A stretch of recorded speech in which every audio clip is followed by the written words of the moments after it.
In today's video, we'll tell you 7 surprising facts about one of the most significant battles in European history. Number 1. When Napoleon met his Waterloo, he wasn't actually in Waterloo. In spite of this moniker, the battle was waged 3 miles south of the town of Waterloo in the village of Braine-l'Alleud and Plancenoit, along the Mont Saint-Jean ridge, while the French referred to the military clash as the Battle of Mont Saint-Jean.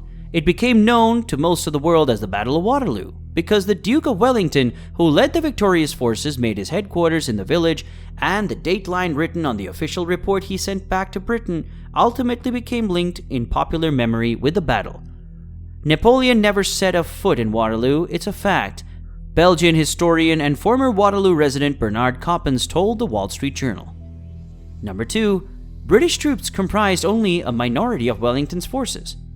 The Duke of Wellington may have been British, but the army he led into battle was a multinational force with soldiers from Ireland, Wales, and Scotland. Wellington himself was born in Ireland and of Anglo-Irish ancestry. Approximately half of Wellington's forces hailed from German states, and Dutch and Belgian soldiers fought in sizable numbers as well. In addition to Wellington's army, more than 50,000 Prussians under Marshal Gebhard Lebrecht von Blücher arrived at the battlefield in the late afternoon and turned the tide of the fight. Number 3.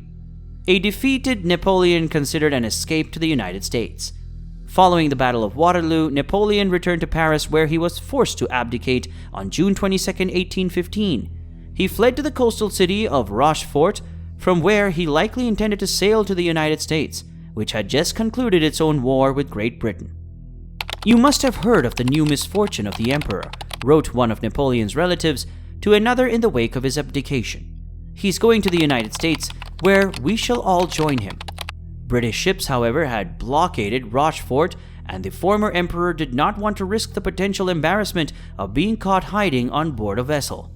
With his passage to the United States blocked, Napoleon surrendered to the British warship on July 15, 1815, and 3 months later he was exiled to the remote South Atlantic city of St. Helena, where he lived out his final 6 years until his death in 1821. Napoleon's brother Joseph, the deposed King of Spain, was able to make safe passage to the United States from another French port and live in New Jersey for 15 years. Fleeing Bonapartists also established a short-lived vine and olive colony in Alabama as a safe haven. Number 4. Wet weather caused a fatal delay by Napoleon. Heavy rain fell upon the region around Waterloo on the night before the battle. Napoleon's artillery was among his greatest strengths, but the French emperor feared that the soggy and muddy conditions would bog down the advance of his men, horses, and heavy guns. Hoping that the ground would dry, Napoleon waited until midday to launch his attack. The delay would prove costly, as it ultimately allowed Blücher's Prussian army to join the fight before the French could defeat Wellington's forces. Number 5. Hemorrhoids may have been Napoleon's true Waterloo. As detailed in Phil Mason's book Napoleon's Hemorrhoids and Other Small Events That Changed History, some scholars believe the French military leader suffered a painful bout of hemorrhoids on the morning of the Battle of Waterloo. That prevented him from riding his horse to survey the battlefield, as was his custom, and could have contributed to his defeat. However, Waterloo expert Alasdair White told the New York Times that the story is an absolute myth, concocted by Napoleon boosters because they cannot believe that a great man lost, so there must have been something wrong with him. Number 6.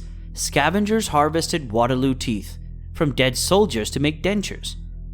Within hours of the battle's end, locals employing pliers as well as small hammers and chisels began to remove the front teeth from tens of thousands of soldiers lying dead on the battlefield.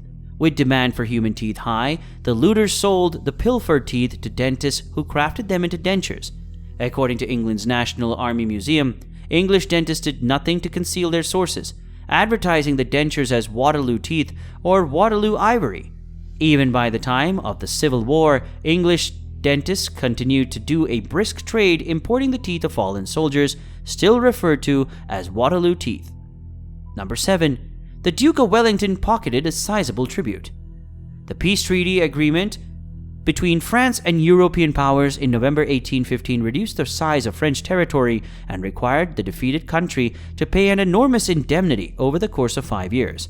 In recognition of his service, The Parliament awarded the Duke of Wellington 200,000 British pounds, equivalent to 15 million British pounds today, according to the Royal Engineers Museum. That was all from us today. If you liked the video, make sure to subscribe to the channel and we will see you next time.